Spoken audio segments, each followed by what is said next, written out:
Ito ang GMA Regional TV News. Balita sa Visayas at Mindanao mula GMA Regional TV. Nauwi sa trahedya ang Christmas trip sana ng mga magkakaanak sa Mabini, Davao de Oro. Sara, ano nangyari sa kanila?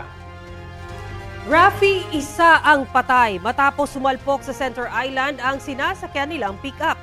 Yan at iba pang mainit na balita hatid ni Femari Dumabok ng GMA Regional TV.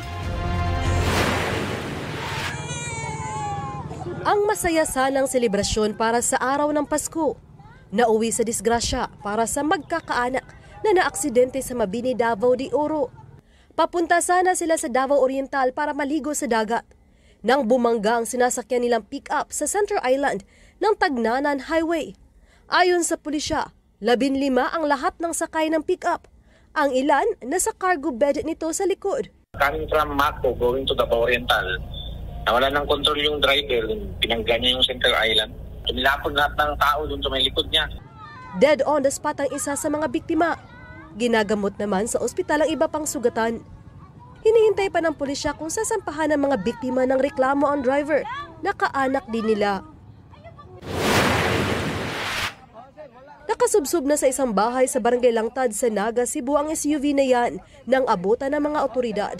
Bago tumama sa bahay, inararo ng SUV ang isang kasalubong na motorsiklo. Nasawi ang isang batang babaeng angkas sa motor. Kritikal naman ang kondisyon ng tatay habang sugatan ang nanay. Ayon sa mga otoridad, papunta sana ang mag-anak sa bayan ng San Fernando para mamasko sa kanilang kaanak. Umagaw raw ng lane ng SUV kaya nabangga ang mga biktima. Desidido ang pamilya ng mga biktima na magsampa ng kaso laban sa driver. File mi kaso ani ma'am. Kaning ko anak kay akong anak ang responsible pa dito niya yung pares na ospital pa yun niya ang akong apo namatay. Humingi naman ng tawad ang driver ng SUV sa pamilya ng mga biktima at inaming nakatulog siya habang nagmamaniho. Inihahanda na ang isasampang reklamo sa sospek.